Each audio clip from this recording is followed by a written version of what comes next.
എല്ലാവർക്കും നമസ്കാരം. എൻ്റെ ചാനലിലേക്ക് സ്വാഗതം. എല്ലാവരും സുഖമായിരിക്കുന്നു എന്ന് വിശ്വസിക്കുന്നു. ഈ ചാനലിൽ ഞാൻ ദ സീക്രട്ട് എന്ന പുസ്തകത്തിൻ്റെ മലയാള വിവർത്തനമാണ് വായിക്കുന്നത്. ഇപ്പോൾ അതിൻ്റെ 9ാമത്തെ ചാപ്റ്ററാണ് വായിച്ചുകൊണ്ടിരിക്കുന്നത്. ഞാൻ തുടർന്ന് വായിക്കാം. ജെയിംസ് റേ പറയുന്നത് ഇങ്ങനെയാണ്: മിക്കവാറും ആളുകൾ പരിമിതികൾക്ക് വിധേയമായ ശരീരമാണ് താൻ എന്ന് സ്വയം നിർവചിക്കുന്നു. വാസ്തവത്തിൽ നിങ്ങൾ പരിമിതിക്ക് വിധേയമായ ശരീരമല്ല.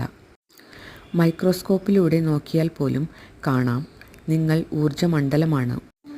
ഊർജ്ജത്തെക്കുറിച്ച് നമുക്കറിയാവുന്നത് ഇതൊക്കെയാണ്.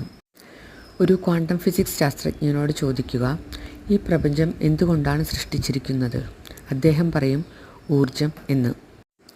ശരി, ഊർജ്ജം എന്നത് എന്താണെന്ന് വിവരിക്കാമോ? ഊർജ്ജം പുതിയതായി സൃഷ്ടിക്കാനോ ഉള്ളതിനെ ഇല്ലാതാക്കാനോ കഴിയില്ല.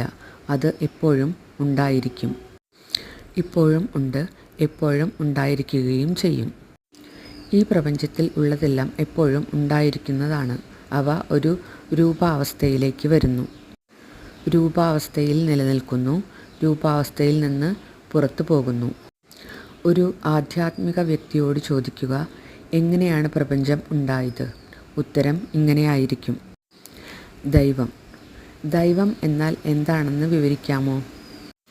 ദൈവം എപ്പോഴും ഉണ്ടായിരുന്നു, എപ്പോഴും ഉണ്ടായിരിക്കും. അതിനെ സൃഷ്ടിക്കുവാനോ ഇല്ലാതാക്കാനോ കഴിയില്ല. ഈ പ്രപഞ്ചത്തിൽ ഉള്ളതെല്ലാം എന്നും ഉണ്ടായിരുന്നു, എന്നും ഉണ്ടായിരിക്കും. അവ രൂപാവസ്ഥ പ്രാപിക്കുന്നു, രൂപാവസ്ഥയിൽ നിലനിൽക്കുന്നു, രൂപാവസ്ഥ വിട്ടൊഴിഞ്ഞു പോകുന്നു. രണ്ടും ഒരേ വിവരണം തന്നെയാണ്.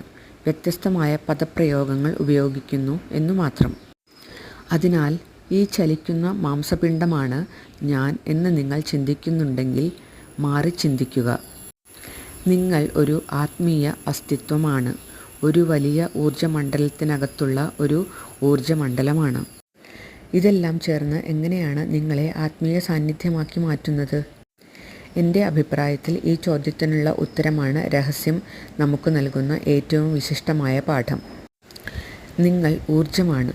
ഊർജ്ജത്തെ സൃഷ്ടിക്കുവാനോ നശിപ്പിക്കുവാനോ കഴിയില്ല. ഊർജ്ജം ഒരു രൂപത്തിൽ നിന്ന് മറ്റൊരു രൂപത്തിലേക്ക് മാറുക മാത്രമേ ചെയ്യുന്നുള്ളൂ. അതാണ് നിങ്ങൾ.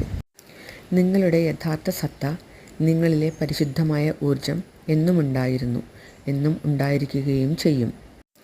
നിങ്ങൾ ഇല്ലാതാവാൻ കഴിയില്ല. ഗഹനമായ അർത്ഥത്തിൽ അത് നിങ്ങൾക്ക് അറിയാം. ഇന്നത്തെ വായന ഞാനിവിടെ നിർത്തുകയാണ്. എൻ്റെ ചാനൽ കേട്ടുകൊണ്ടിരിക്കുന്ന എല്ലാവർക്കും ഒരുപാട് നന്ദി. ആരെങ്കിലും സബ്സ്ക്രൈബ് ചെയ്യാതെ കാണുന്നുണ്ടെങ്കിലും സബ്സ്ക്രൈബ് ചെയ്യണേ.